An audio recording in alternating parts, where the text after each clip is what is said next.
কয়েকটা কথা আছে এখানে। একটা কথা হচ্ছে যে আমি এখানে দেখলাম যে আমার নিজের university, Dhaka university, Rajshahi university, north south university আর ব্র্যাক ইউনিভার্সিটি স্টুডেন্টরা এখানে এসছে। সরি, আমি একটু বিনয়ের সাথে বলি, এই 4টা ইউনিভার্সিটি স্টুডেন্ট এখানে না আসলেও সমস্যা ছিল না। মানে 4টা ইউনিভার্সিটিতে অনেক ধরনের প্রোগ্রাম আছে। একদম প্রথম থেকে আপনার মুড কোর্ট কম্পিটিশন হয়, ল ক্লিনিক প্রোগ্রাম হয়, এবং এখানে অনেক স্টুডেন্ট থাকে যারা স্টুডেন্ট লাইফে এমইউএন প্রোগ্রাম করে আসে। তো আপনাদের চেয়ে আরও অনেক বেশি প্রয়োজন অন্যান্য ইউনিভার্সিটিগুলোর, যেখানে অবস্থা খারাপ। যেভাবে খারাপ আপনারা জানেন, এই সময় প্রোগ্রাম থাকে না।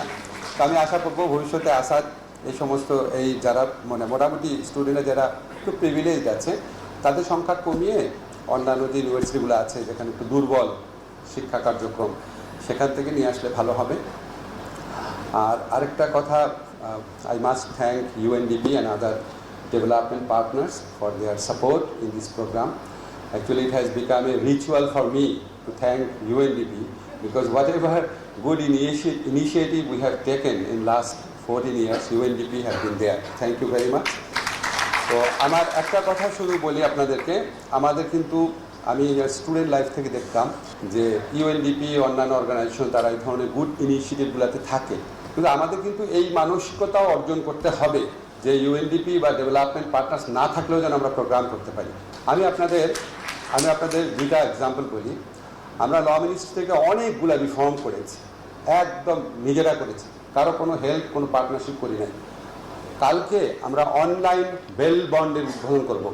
এই বেল বন্ডটা আপনার একটা লোক জামিন পাওয়ার পর আদালত থেকে ছাড়া পাওয়া পর্যন্ত, আমি আমার ল মিনিস্ট্রিতে যারা আছে তারা প্রত্যেকেই জাজ, এক্সপেরিয়েন্সড, ভেরি গুড জাজ। তাদের থেকে শুনলাম 12টা প্রক্রিয়াতে যেতে হয়, তার 12টা প্রক্রিয়াতে 12টা ধাপে তাকে টাকা দিতে হয়, কোনো কোনো ধাপে 12টা ধাপে তাকে হয়রানির সম্মুখীন হতে হয়। আগামীকাল আমরা পাইলট প্রজেক্ট চালু করছি, একটা ক্লিক করবে আদালতের রায় থেকে সরাসরি এটা জেলখানায় পৌঁছে যাবে, যে জেলখানায় আসামি আছে।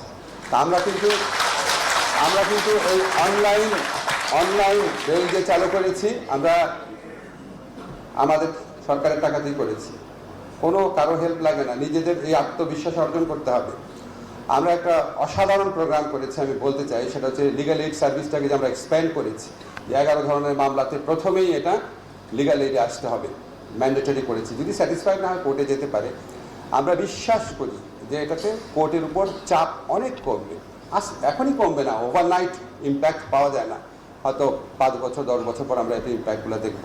আমি এই কথাগুলো এই জন্য বললাম, আমি একদম জাস্ট আমার স্টুডেন্ট লাইফ থেকে দেখেছি। যা কিছু হয় আমরা মনে করি ওনারা হেল্প না করলে আমরা পারবো না, এটা আসলে ঠিক না।